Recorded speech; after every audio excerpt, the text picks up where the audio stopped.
الحمدللہ رب العالمین والعاقبۃ للمتقین اما بعد فاعوذ باللہ من الشیطان الرجیم بسم اللہ الرحمن الرحیم ان اللہ و ملائکتہ یصلون علی النبی یا ایھا الذین آمنوا صلوا علیہ وسلموا تسلیما بلغ العلا بکمالہ کشف الدجی بجمالہ حسن جمیع خصالہ صلو علیہ وآلہ۔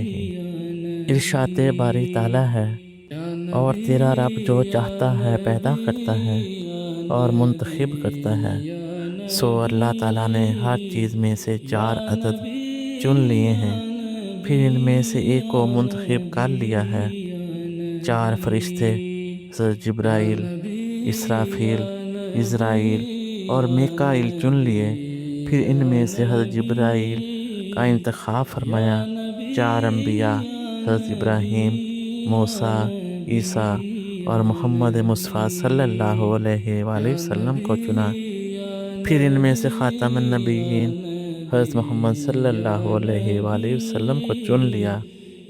پھر 4 صحابہ اکرام ابوبکر رضی اللہ تعالیٰ عنہ، عمر، حضرت عثمان اور حضرت علی رضی اللہ تعالیٰ عنہ کا انتخاب کیا، اور ان میں سے ابوبکر صدیق رضی اللہ تعالیٰ عنہ کو چنا۔ پھر اسی طرح 4 مسجدیں، مسجد الحرام، مسجد الاقصی، مدینہ اور طور سینا کا انتخاب کیا، پھر ان میں سے مسجد حرام کو چن لیا۔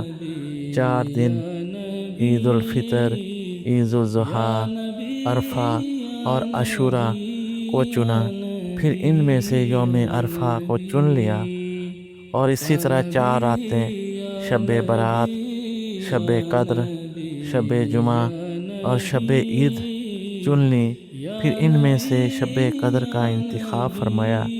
اسی طرح 4 مقامات، مکہ معظمہ، مدینہ منورہ، بیت المقدس اور مسجد عشائر کا انتخاب کیا، اور ان میں سے مکہ مکرمہ کو چن لیا۔ اسی طرح 4 پہاڑوں کا انتخاب کیا، کوہ احد، طور سینا، لقان اور لبنان، ان میں سے طور سینا کو چن لیا۔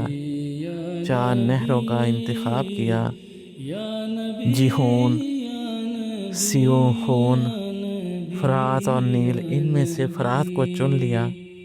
4 مہینوں کو چن لیا، رجب، شعبان، رمضان اور محرم، اور ان میں سے شعبان المعظم کو چن لیا، اور اسے نبی اکرم صلی اللہ علیہ وآلہ وسلم کا مہینہ قرار دیا۔ جس طرح ہمارے نبی حضرت محمد صلی اللہ علیہ وآلہ وسلم افضل الانبیاء ہیں، اسی طرح شعبان المعظم سب سے افضل مہینہ ہے۔ حضرت ابو ہریرہ رضی اللہ تعالیٰ عنہ سے روایت ہے کہ اللہ کے رسول صلی اللہ علیہ وآلہ وسلم نے ارشاد فرمایا، شعبان میرا مہینہ ہے، رجب اللہ کا مہینہ ہے، اور رمضان المبارک میری امت کا مہینہ ہے۔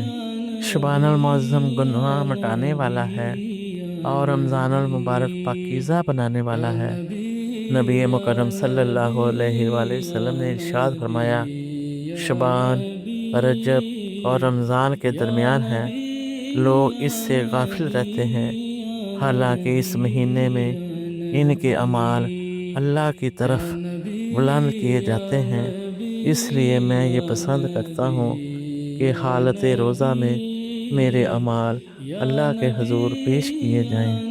حضرت انس بن مالک رضی اللہ تعالیٰ عنہ روایت کرتے ہیں کہ اللہ کے رسول صلی اللہ علیہ وآلہ وسلم نے ارشاد فرمایا، رجب کی تمام مہینوں پر ایسی فضیلت ہے جیسی اللہ کے کلام کی دوسرے تمام کلاموں پر ہے۔ تمام مہینوں پر شعبان المعظم کی فضیلت اس طرح ہے جس طرح میری فضیلت تمام انبیاء اکرام پر ہے، اور تمام مہینوں پر رمضان المبارک کی فضیلت اس طرح ہے جس طرح اللہ کو تمام مخلوق پر فضیلت حاصل ہے۔ حضرت انس رضی اللہ تعالیٰ عنہ بیان کرتے ہیں کہ صحابہ اکرام رضی اللہ تعالیٰ عنہ ہلال شعبان دیکھتے ہی قرآن کی تلاوت میں مصروف ہو جاتے۔ مسلمان اس مہینے میں اپنے مالوں کی زکوٰۃ نکالتے تاکہ کمزور مساکین کھا پی کر رمضان مبارک کے روزوں کے لیے طاقتور ہو جائیں، اور تاجر پورے سال کا حساب کر کے اپنا قرضہ ادا کرتے اور دوسروں سے رقم کی وصولی کرتے۔ جب ہلال رمضان دیکھ لیتے تو غسل کر کے اعتکاف میں بیٹھ جاتے۔ اللہ تبارک و تعالیٰ سے دعا ہے کہ ہمیں شعبان المعظم میں اللہ تبارک و تعالیٰ کے تمام احکامات پر عمل کرنے کی توفیق عطا فرمائے۔ آمین ثم آمین۔ جزاکم اللہ خیر و احسن الجزاء۔ الصلاۃ والسلام علیکہ یا سیدی یا رسول اللہ۔ الصلاۃ والسلام علیکہ یا سیدی یا حبیب اللہ۔